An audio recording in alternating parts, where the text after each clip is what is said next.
শুভ সন্ধ্যা দর্শকরা। আপনারা জানেন দর্শকরা যে আসাম বিশ্ববিদ্যালয় আসাম আন্দোলনের আসাম বিশ্ববিদ্যালয় যে ইস্যু সেটা নিয়ে এখন অত্যন্ত সরগরম বরাকের বৌদ্ধিক এবং সোশ্যাল মিডিয়া মহল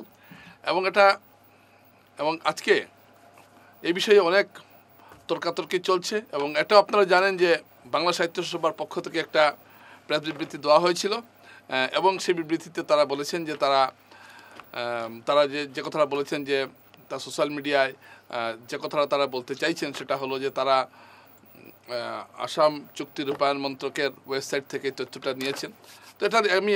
তো এটা একটা অযৌক্তিক একটা কথা, কারণ এটা কোনো আইনি বৈধতা নেই, সেটা আমি এখানে বলে আমাদের এখানে আইনজীবী ধর্মানন্দ দেব বলে দিয়েছেন এবং আপনারা সবাই সেটাই জানেন যে একটা সরকারি ওয়েবসাইট কোনো একটা ঐতিহাসিক ঘটনার জন্য প্রামাণ্য দলিল হতে পারে না। এবং এখন পর্যন্ত বিভিন্ন মহল থেকে অধ্যাপক প্রশান্ত চক্রবর্তীকে ক্ষমা চাওয়ার কথা বলা হয়েছে, তিনি ক্ষমা চাননি, বরং তার হয়ে তার সংস্থা এবং অন্যান্যরা নানান ধরনের কথাবার্তা বলছেন। আচ্ছা, যাই হোক, তো আজকে এই বিষয়ে প্রতিবাদ জানাতে এককাট্টা হয়েছিলেন আকসার প্রাক্তনীরা। আকসা আপনারা জানেন যে all Cachar Karimganj student union, যে সংস্থার নেতৃত্বে বিশ্ববিদ্যালয় আন্দোলন হয়েছিল। শুধুমাত্র যে আকসা আন্দোলন করেছিল এমন নয়, আরও অনেক সংগঠন তাদের সঙ্গে যুক্ত হয়েছিল। সবার যৌথ প্রচেষ্টায় এই আসাম বিশ্ববিদ্যালয় আন্দোলনটা হয়েছিল এবং এই আন্দোলনের এবং এটা যে তীব্র গণ আন্দোলনের ফসল, এটাই আজকে আকসার সেই দিনের নেতারা তুলে ধরলেন। আজকে কে এসেছিলেন তো এই সাংবাদিক সম্মেলনটার কিছু কিছু অংশ আমি আপনাদের এখানে তুলে ধরছি। আমি এই জন্য তুলে ধরছি যাতে আপনারা বুঝতে পারেন যে আকসা কীভাবে বরাকের মানুষ এই আন্দোলনে ঝাঁপিয়ে পড়েছিলেন। আজকে ইতিহাসকে বিকৃত করার একটা প্রচেষ্টা হচ্ছে। তো এটা কিভাবে হচ্ছে আমি আপনাদের একটু দেখাচ্ছি। এখানে যে কজন এসেছিলেন এরা হলেন অধ্যাপক হিলালউদ্দিন লস্কর, তিনি ছিলেন আকসা কীভাবে গঠিত হয়েছিল আমি আগেও বলেছি, আজকে আরেকটু বলে দিচ্ছি। প্রত্যেকটি কলেজের ছাত্র সংসদ, নির্বাচিত ছাত্র সংসদরা একত্রিত হয়ে আকসা গঠন করেছে। তখন 17টি কলেজ ছিল, 17টি কলেজের ছাত্র সংসদের সভাপতি এবং সম্পাদকদের নিয়ে কমিটি গঠন করা হয়েছিল। তো সেই কমিটির সহসভাপতি ছিলেন হিলালউদ্দিন লস্কর, তিনি আজকে এসেছিলেন এখানে এবং তিনি ওই সময়ের একটা দৃশ্য ব্যাখ্যা করেছেন। আর এসেছিলেন পঙ্কজকান্তি দেবরায়, তিনি ছিলেন সেই সময় বদরপুর কলেজে, অর্থাৎ 1983 সালে যখন আকসার জন্ম হয়েছিল তিনি ছিলেন বদরপুর কলেজের ছাত্র সংসদের জিএস। এসেছিলেন শান্তনু দাস, তিনিও আকসা আন্দোলনের সঙ্গে জড়িত ছিলেন এবং তিনি শিলচর পুরসভার তিনি ছিলেন চেয়ারম্যান। এসেছেন আজকে সাংবাদিক সম্মেলনে ছিলেন প্রমোদ শ্রীবাস্তব, তিনি ছিলেন আকসার সঙ্গে ওতপ্রোতভাবে জড়িত এবং প্রদীপ দত্ত রায়ের প্রতিটি নেতৃত্বের সঙ্গে তিনি ছিলেন। এসেছেন গীতেশ পাল, তিনি প্রদীপ দত্ত রায়ের পরে যিনি সভাপতি হয়েছিলেন। তারপর হচ্ছে মকুব বড়ভুইয়া। সঞ্জীব রায় এসেছেন, যিনি আকসা পরিবারের অর্থাৎ আকসার কর্মকর্তা দিলীপ রায়ের তিনি ছোটো ভাই। তিনি ব্যাখ্যা করেছেন তিনি সে সময় ছাত্র ছিলেন, তিনি কীভাবে বিশ্ববিদ্যালয় আন্দোলনে সহযোগিতা করেছিলেন। তো প্রথমে আমরা শুনে নিই হিলালউদ্দিন লস্কর কি বলছেন। শিলচরের বেশ কয়েকজন আমি বলবো দূরদর্শী ছাত্রনেতা, বিশেষ করে প্রদীপ দত্ত রায়ের নাম উল্লেখ করতে হয়। উনার নেতৃত্বে আমাদের বরাক উপত্যকায় একটা কেন্দ্রীয় বিশ্ববিদ্যালয় হোক, সেই দাবিতে আমরা দীর্ঘ 10 বছর আন্দোলন করেছি। আজকে একটা কথা আমি এখানে বিশেষ করে বলতে চাই, আমার মতো অন্তত কয়েক হাজার কলেজের অধ্যাপক, বিশ্ববিদ্যালয়ের অধ্যাপক অসম রাজ্যে আছেন। প্রশান্ত চক্রবর্তী কে আমরা তত ভালো করে জানি না।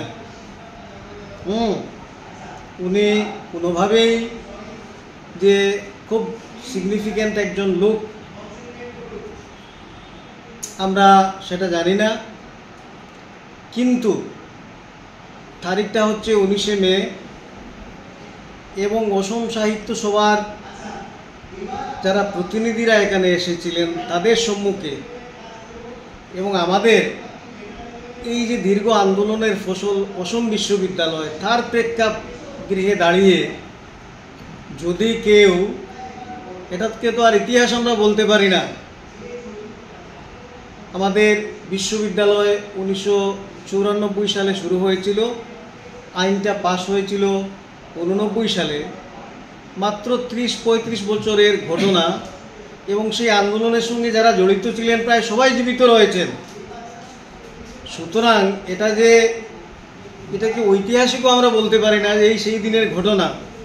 সেখানে সেই বিশ্ববিদ্যালয়ে দাঁড়িয়ে যদি তার ইতিহাসকে বিকৃত করা হয় এমন একটা দিনে, এমন একটি সংগঠনের সামনে, সেই বিভিন্ন ঘটনার কারণে সেটা আমাদের কাছে অত্যন্ত পীড়াদায়ক হয়েছে, যে কারণে বাধ্য হয়ে আমরা প্রাক্তন আকসার যারা কর্মীরা 3 জেলার আমরা এখানে আজকে এসে সমবেত হয়েছি, এবং তীব্র ভাষায় আমি এই ধরনের যে একটা বিশ্ববিদ্যালয়ের প্রেক্ষাগৃহে দাঁড়িয়ে ভুল তথ্য পরিবেশন করে বরাকের মানুষকে বিপদগামী করা, বিভ্রান্ত করার যে চেষ্টা, তার তীব্র ভাষায় নিন্দা জানাচ্ছি। ওনার সম্পর্কে আমি আগেই বলেছি, অল্প স্বল্প জানি। শুধু উনি নন, এই মুহূর্তে আসামের কিছু অত্যুৎসাহী লোক নিজেদের পরিচয়কে সরকারের সামনে নিয়ে আসার জন্য শুধু এটা নয়, আরও নানা ধরনের কাজ করে আজকে আসামের যে শান্তিপূর্ণ একটা পরিবেশ, সেই পরিবেশকে বিনষ্ট করার চেষ্টা করছেন। আমরা যারা আকসা আন্দোলনের সঙ্গে যুক্ত ছিলাম, আমরা উদার ভারতীয় জাতীয়তাবাদে বিশ্বাস করি, এবং সেই আন্দোলনের সময়ে আপনারা অনেকেই সাক্ষী আছেন, বরাকে শুধু বাঙালি যে সম্প্রদায়ের ছাত্রছাত্রীরা সেখানে জড়িত ছিলেন তা নয়, তার ঊর্ধ্বে উঠে আমরা দেখেছি মণিপুরী সম্প্রদায়ের লোক, বাগানের লোক, আমরা সবাই এই অঞ্চলের বাসিন্দা হিসেবে সম্মিলিতভাবে যে সার্বিক আন্দোলন আকসার নামে বরাকে হয়েছিল, সেটা ইতিহাসে নজিরবিহীন। আসাম আন্দোলন 69 সালে আরম্ভ হয়ে 85 ইংরেজিতে 6 বছর তার সময়সীমা ছিল, কিন্তু আমাদের আন্দোলন 83 থেকে 94 আমরা বলতে পারি, 11 বছর একটানা একই নেতৃত্বে, কোনো ধরনের আভ্যন্তরীণ বিরোধ আমাদের ছিল না, এবং বরাকের সবাইকে নিয়ে আমরা সেই আন্দোলন পরিচালিত করে সর্বশেষে আমরা এই বিশ্ববিদ্যালয় পেয়েছি। আমি বলেছি আগে যে আমরা যারা আকসা আন্দোলনের সঙ্গে যুক্ত ছিলাম, আমরা উদার ভারতীয় জাতীয়তাবাদে বিশ্বাস করি। কোনো উগ্র আঞ্চলিক সাম্প্রদায়িকতা, কোনো উগ্র ভাষিক সাম্প্রদায়িকতা, কোনো উগ্র ধর্মীয় সাম্প্রদায়িকতা, সেটা নিয়ে ভারতবর্ষ চলতে পারে না। এই ধরনের বিকৃত মানসিকতা নিয়ে নানা সময়ে আমরা দেখেছি আসামের সুন্দর একটা পরিবেশ নানাভাবে নানা সময়ে বিঘ্নিত হয়েছে। এই ধরনের একটা কর্মসূচি হাতে নিয়ে বিশ্ববিদ্যালয়ে দাঁড়িয়ে এই ধরনের বক্তব্য আমাদের জন্য প্রচণ্ডভাবে অবমাননাকর। তীব্র ভাষায় আমরা তার প্রতিবাদ জানাচ্ছি, এবং সেই সঙ্গে দাবি জানাচ্ছি আসাম বিশ্ববিদ্যালয়ের যে ইতিহাস, সেই ইতিহাসকে নিরপেক্ষভাবে সমস্ত ঘটনা সম্মিলিত করে তার ইতিহাস লেখা হোক, কারণ আমাদের ভবিষ্যৎ প্রজন্ম যাতে জানে এই বিশ্ববিদ্যালয় কেউ আমাদেরকে উপহার দেয়নি, আমরা লড়াই করে এনেছি। এই বিশ্ববিদ্যালয়ের সঙ্গে আমাদের বরাকের ভবিষ্যৎ জড়িত, এই বিশ্ববিদ্যালয়ের সঙ্গে সমস্ত উত্তর পূর্বাঞ্চলের ভবিষ্যৎ জড়িত। সুতরাং এই ইতিহাসটা আমরা আমাদের যারা নতুন প্রজন্ম তাদের কাছে তুলে ধরতে চাই। আর এ করতে তিনি ভালোই করেছেন। এই কথাটা না বললে আমরা অনেকে বিস্মৃত প্রায় অবস্থায় ছিলাম, যে ধরে নিয়েছিলাম এই বিশ্ববিদ্যালয় তো আছেই, নতুন প্রজন্মের অনেকে জানে না, কিন্তু তার পিছনে এই যে ত্যাগ, প্রদীপ দত্ত রায়ের নেতৃত্বে যারা সেই আন্দোলনে ছিলেন, সেটা আমাদের যারা আজকে বিশ্ববিদ্যালয়ে পড়াশোনা করছেন, ভবিষ্যতে করবেন, তাদের জানা প্রয়োজন। দর্শকরা, আপনারা হিলাল উদ্দিন লস্করের বক্তব্য শুনলেন, এবং তিনি পরিষ্কারভাবে বলেছেন যে এই অধ্যাপককে মাফ চাইতে হবে। তবে তিনি বরাকে ঢুকতে দেবেন কি দেবেন না, যে দাবি আকসা করেছিল সেটার তিনি সমর্থক নন। তিনি বলেছেন যে আমরা বিনীতভাবে আমরা বলতে চাই যে তিনি ক্ষমা চান। তো এবার আমরা দেখি পঙ্কজ কান্তি দেবরায় কি বলছেন। পঙ্কজ কান্তি দেবরায় বলেছি যে বদরপুর কলেজের সেই সময় তিনি ছিলেন এবং আকসা আন্দোলনকে গ্রামে গঞ্জে ছড়িয়ে দিতে তারও একটা বিরাট ভূমিকা ছিল। 1983 ইংরেজিতে যখন আকসা স্থাপনা 16টা কলেজের জিএসবিপি নিয়ে সে সময় আমিও ছিলাম আকসার জন্মলগ্ন থেকে। সেদিনকা ব্রহ্মপুত্র বেলি থেকে আগত জনৈক প্রফেসর প্রশান্ত চক্রবর্তীর বয়ান আমাদেরকে খুব ব্যথিত করেছে। আমরা এর নিন্দা জানাই। আমি আমার পূর্ববর্তী বক্তারা সবাই বললেন, সবাই আপনারা ইতিহাস জানেন, সবাই শুনেছেন। তো আমি এইটুকু শুধু বলতে চাই, যদি আসাম বিশ্ববিদ্যালয় আসাম আন্দোলনের ফসল হয়, তবে প্রদীপ দত্ত রায়কে কেন ওয়ার্ল্ড ডেভেলপমেন্ট পার্লামেন্ট থেকে ডক্টরেট দেওয়া হলো? রাজীব গান্ধী শিরোমণি অ্যাওয়ার্ড কেন দেওয়া হলো? এইগুলো কি আসাম আন্দোলনের ফসল? প্রমোদ, এবার আমরা শুনি প্রমোদ শ্রীবাস্তব কি বলছেন। প্রমোদ শ্রীবাস্তব তার বক্তব্যকে অত্যন্ত সুন্দরভাবে প্রেক্ষাপটটা উপস্থাপন করেছেন। আমরা তার মুখে শুনে নিই তিনি কি বলছেন। सबसे पहले तो मैं आप सभी का स्वागत करता हूं आज इस प्रेस कॉन्फ्रेंस में। और जैसा कि अभी रावदार ने बताया, एक प्रोफेसर भूमध्य वैली से आते हैं यहाँ पे, जिनको कोई ज्ञान नहीं है, न हमारे यूनिवर्सिटी के बारे में, न हमारे बोराक के बारे में।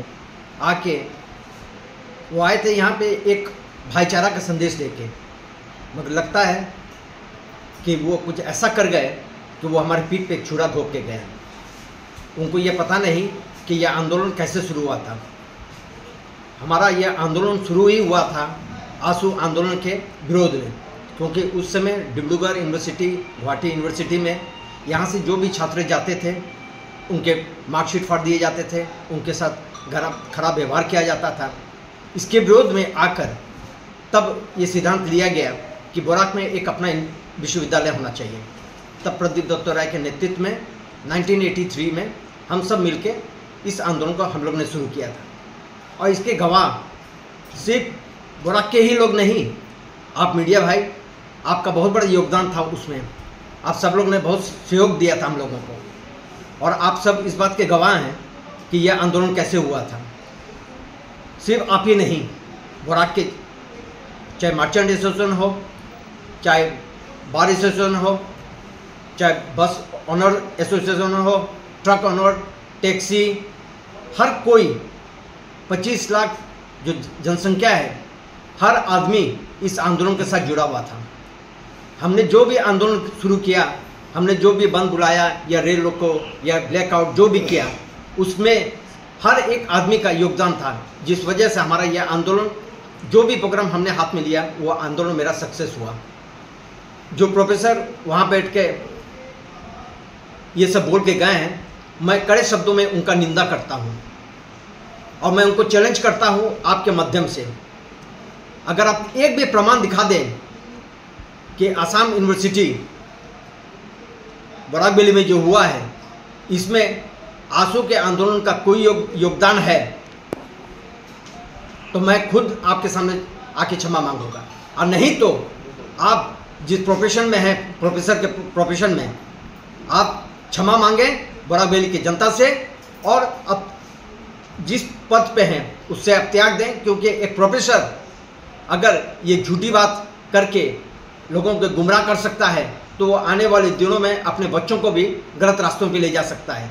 इसलिए मैं कड़े शब्दों में इनकी निंदा करते हुए मैं कहना चाहता हूँ कि आप अपने शब्दों को जैसे भी हो, अगर मीडिया के माध्यम से मेरी आवाज़ अगर आप तक पहुँच रही है, आप अपने शब्दों को वापस लें। सब लोग गवाह हैं। उस समय संतोष मोहन देव जो बोराक से ही नेता थे, उस समय ये क्या नाम है, राजेंद्र कुमार वाजपेयी, अटल बिहारी वाजपेयी, उसके बाद लालकृष्ण आडवाणी, प्रियोरंजन दास मुंशी, SS अहलुवालिया, ये सारे लोग गवाह हैं। ये सारे लोग जानते हैं हम लोग ने कैसे आंदोलन शुरू किया था। इन सब के योग हमारे आंदोलन के साथ समर्थन था, सबका एक सहयोग था हमारे साथ, इसलिए हमारा ये आंदोलन सक्सेस हो पाया। मैं आज सिर्फ इतना ही कहना चाहता हूँ कि ये आंदोलन बोराक का था, बोराक की जनता का था, बोराक के हर एक आदमी का इसमें योगदान है। इसमें बाहर का किसी का कोई हस्तक्षेप नहीं है, और जिनको जो इस पर ज्ञान नहीं है वो अपना ज्ञान इस पे ना दें। मैं कड़े शब्दों में फिर से उनके निंदा करते हुए अपने শান্তনু দাস, যিনি শিলচর শহরের একজন বিশিষ্ট সমাজকর্মী এবং তার বাবা সরোজ দাস ছিলেন স্বাধীনতা সংগ্রামী, সেই পরিবারের সন্তান তিনি আকশা আন্দোলনে তিনি পুরোপুরি জড়িত ছিলেন এবং সেই সময় একটা প্রেক্ষাপটে আমরা তার মুখে একটু শুনবো এই সাংবাদিক সম্মেলনে তিনি কী বলেছেন। আমার কাছে আজকে সাংবাদিক সম্মেলনটা অনেক অর্থে অত্যন্ত গুরুত্বপূর্ণ, কারণ এত বড় একটা মিথ্যাচারের বিরুদ্ধে ধরনের যারা আন্দোলনটা করেছিলেন সেই সময়টা তারা এখানে এসেছেন, এটা একটা বিরাট প্রামাণ্য দলিল হয়ে থাকবে। উনি হঠাৎ করে এইরকম কেন বললেন আমি বুঝতে পারিনি। আমাদের এই আন্দোলনের যদি প্রমাণ দেখতে হয়, আমি ওই সময় অগপ পিরিয়ড ছিল, আকশা থেকে আমি তখন যদিও আমি উপদেষ্টা ছিলাম, সরে গিয়ে শিলচর পৌরসভাতে আমাকে ভাইস চেয়ারম্যানশিপ দেওয়া হয়েছিল এবং জায়গাটা আগে থেকে সিলেক্ট করা ছিল, কিন্তু ওই জায়গাটা হ্যান্ডওভার করা হয় না। তার প্রতিবাদে চিফ মিনিস্টারের সাথে কথাও বলা হয়েছে এবং তার প্রতিবাদে আমি রিজাইন করেছি। এই রেজিগনেশনটা নিয়ে আমার মনে আছে সর্বভারতীয় বিশেষত টেলিগ্রাফে সুবীর ভৌমিক নিজস্ব আর্টিকেলও লিখেছিলেন। যাই হোক, ওনার যদি সম্যক জ্ঞান থাকে তাহলে বড় আন্দোলনের নেতা বড়াপা উপেন ব্রহ্ম কিন্তু আমাদের সমর্থন করতে বার কয়েক শিলচর এসেছিলেন এবং আমাদের সাথে বৈঠক করেছিলেন। আর তো এটা প্রুভ করতে গিয়ে অনেক কিছুই বলা যায়। এই যে আসাম আন্দোলনের চুক্তিটাই তো আমাদের বিরুদ্ধে হয়েছে, এই চুক্তির ফসল না। আমাদেরকে এটা ইউনিভার্সিটি দিতে গিয়ে ওরা তেজপুর ইউনিভার্সিটি দিল একরকম সংগ্রাম ছাড়াই। আর আজকে আসাম আন্দোলনের পরে যে চুক্তিটা হয়েছে, বরাকের জন্য তো কিছু হয়নি, ওটা নেগলেক্টেড তখনও ছিল, আজও আছে। যে কোনো কিছুর জন্যই আমাদের সংগ্রাম করতে হয়। যাই হোক, এটা নতুনভাবে বিস্তারিত আমাদের আগের ভাইস প্রেসিডেন্ট বলেছেন, প্রেসিডেন্ট আছেন। আমি শুধু এইটুকু বলেই, এটার প্রয়োজনে আপনারা আমাদের কাছে আছে বিভিন্ন সংবাদ মাধ্যমের ফ্রন্টলাইনের লেখাগুলো, এগুলো দেখতে পারেন। ইদানিংকালে আমাদের বঙ্গ সাহিত্য সংস্কৃতি সম্মেলনের সভাপতি। এবার শুনি আমরা সঞ্জীব রায় কি বলছেন। 1983-তে যখন এই আন্দোলনের সূত্রপাত হয়েছিল, হাজার হাজার লোকরা ব্যক্তিগতভাবে আন্দোলনে ঝাঁপিয়ে পড়েছিল, কিন্তু কিছু পরিবার ছিল যে পরিবার ঝাঁপিয়ে পড়েছিল আন্দোলনে। সেই পরিবারগুলির মধ্যে অন্যতম পরিবার আমাদের পরিবার ছিল এবং আমার প্রয়াত দাদা দিলীপ রায়, উনি সে সময় আকসার ওয়ার্কিং প্রেসিডেন্ট ছিলেন এবং আমি পাশে থেকে এবং দূর থেকেও আমি আকসার আন্দোলন দেখেছি। সে সময় হয়তো আমরা ক্লাস 7-8-এ ছিলাম, ব্যক্তিগতভাবে কিছু করার ছিল না, কিন্তু যে কাজগুলো আমরা করেছি এটা আজকে দু একটা কথা বলতেই হয়। যে আকসা আন্দোলনের সময় অনেক সময় পুলিশ হয়রানি হয়েছে, দাদা মাসকে মাস ঘর থেকে বাইরে থাকতো, প্রদীপ দরাও থাকতো। সেই সময় কিন্তু মোবাইল ছিল না। আমাদের মতন যারা ক্লাস 5-6-এর স্টুডেন্ট, আমাদের সাহায্যে অনেক খবরাখবর পৌঁছানো হতো, চিঠি আমরা নিয়ে গেছি সাইকেল চালিয়ে, সেটুকু কিন্তু আমাদের অবদান আছে। তাই সেই প্রাক্তনী পরিবারের সদস্য হিসাবে আমি এই কথাটি বলছি যে যারা আজকে এখানে এসে প্রশান্ত চক্রবর্তী মহাশয় যা বলে গেলেন, আমি একটা ডাউট এখানে আমি প্লেস করছি আপনাদের সম্মুখে। সেই বার্তা যে উনি দিয়ে গেলেন এখানে, এটা তো এমন নয় যে আসাম বিশ্ববিদ্যালয় আন্দোলনকে ইউটার্ন দেওয়া একটা চক্রান্ত। কারণ আজকে যদি ভ্রাতৃত্ববোধের বার্তা নিয়ে কারো আসে ব্রহ্মপুত্র উপত্যকা থেকে, আর যদি হোমওয়ার্ক না করে আসে, তা আমরা ধরে নিতেই পারি যে এই শহীদের ভূমিতে, যেখানে আন্দোলন একটা মাত্রা পেয়েছিল আমাদের 61-এ, 1961-তে বা 83 থেকে আমাদের ছাত্র আন্দোলন, সেই পটভূমিতে দাঁড়িয়ে যিনি একটি এমন কথা বলে গেলেন যে যাওয়ার পর দিন থেকে সমগ্র বরাকবাসী আমরা দুঃখ পেয়েছি, কষ্ট পেয়েছি।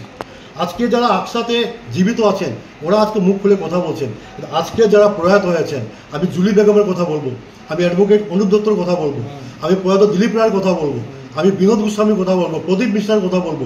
আজকে ওরা কিন্তু স্বর্গে আছে, ওরা আত্মা আজকে কষ্ট পাবে। তাই আমার কথা হচ্ছে, যদি সুবুদ্ধি সম্পন্ন ব্যক্তিত্ব হিসাবে উনি এসেছেন বরাক উপত্যকায় আমাদের মৈত্রীর বার্তা নিয়ে এবং এইরকম একটা উচ্ছৃঙ্খল কথা বলে গেলেন, আমার মনে আজকে এই প্ল্যাটফর্ম থেকে আমরা দাবি করছি উনি অতি সত্বর বরাকবাসীর কাছে ক্ষমা চান। এই ক্ষমা না চাইলে আমরা মনে করব যে মাইক্রোফোনটা ওনার হাতে ছিল, রিমোটটা ডিসপ্লে ছিল। আমাদের ধারণা যে এরকম শিক্ষিত একটা ব্যক্তি উইদাউট হোমওয়ার্ক যদি এসে এখানে বলতে পারেন, মাইক্রোফোনটাই ওনার ছিল, রিমোটটা আরও কোথাও ছিল। আমরা চাই যার কাছে রিমোটটাও, যে সত্যতা ছিল সত্যটা প্রমাণ করতে হবে। এবং আমার একটা হেডলাইন এখনও মনে আছে দৈনিক সোনার গাছারে লেখা ছিল, আবার রক্ত ঝরানো আকশা। দর্শকরা, এদের সবার বক্তব্য থেকে একটা কথাই বারবার এখানে উঠে আসছে, আসাম বিশ্ববিদ্যালয় সম্বন্ধে, আন্দোলন সম্বন্ধে এইসব মন্তব্য করে অধ্যাপক চক্রবর্তী বরাক উপত্যকার মানুষকে যারা খাটো করেছেন এবং যারা আন্দোলনের সঙ্গে যুক্ত করেছেন তাদের ভূমিকাকে তিনি খাটো করে দেখিয়েছেন। একটি ওয়েবসাইটের তথ্যের উপর নির্ভর করে তিনি এভাবে লক্ষ লক্ষ বরাকবাসীকে অপমান করতে পারেন না। দর্শকরা, বিষয়টা কিন্তু অত্যন্ত সিরিয়াস দিকে যাচ্ছে এবং এটা ঠিক প্রশান্ত চক্রবর্তী ক্ষমা না চাওয়া পর্যন্ত কিন্তু এই যে আপনারা দেখছেন যে খুব এগুলো কিন্তু আরও বাড়তে থাকবে। আরও বিভিন্ন সংগঠন কিন্তু এখন এই ব্যাপারে সোচ্চার হচ্ছে এবং এটাকে কোনোভাবেই যদি প্রতিহত না করা, এবং এটা যে অত্যন্ত নিন্দনীয় সেটা বলার অপেক্ষা রাখে না। এবার প্রত্যেকেই এরা নিন্দা করছে, বা এরা প্রত্যেকেই, এই যে হিলাউদ্দিন লস্কর বললাম যে যিনি আকশা, তিনি হাইলাকান্দি এসএস কলেজের অধ্যক্ষ হিসাবে তিনি অবসর গ্রহণ করেছেন কয়েকদিন আগে। প্রত্যেকেই কিন্তু এরা শিক্ষা জগতের সঙ্গে জড়িত এবং আকশা আন্দোলনের সঙ্গে জড়িত। তাই দর্শকরা, এই যে বিষয়টা যেটা আপনাদেরকে আমি সাংবাদিক সম্মেলনটা দেখালাম, আকশার প্রাক্তনীরা যা বললেন, এই বার্তাটা পৌঁছানো উচিত। এবং একটি কথা আমি বুঝতে পারছি না যে প্রশান্ত চক্রবর্তীর হয়ে তার সংস্থার সবাই কথা বলছেন, কিন্তু তিনি কেন মুখটা খুলছেন না, এই প্রশ্ন কিন্তু সবার। এবং এই ইস্যুটাকে যারা খুব একটা গুরুত্ব দিতে চাইছেন না অনেকেই আছেন। আমি জানি সবসময় কিছু লোক থাকে, ভাষা আন্দোলনের বিরোধিতা করারও লোক ছিল এই উপত্যকায়, ৮৬ ভাষা সার্কুলার আন্দোলনের বিরোধিতা করার লোকও ছিল এই উপত্যকায়। ঠিক এখনও প্রশান্ত চক্রবর্তীর এই বক্তব্যের পরেও তাকে সমর্থন করার মতো লোকও আছেন এলাকায়। এটা থাকতে পারেন, এটা আমি বলছি না, কিন্তু এই বিষয়টা নিয়ে কিন্তু বরাকের বিবেক কিন্তু জাগ্রত হচ্ছে। নমস্কার।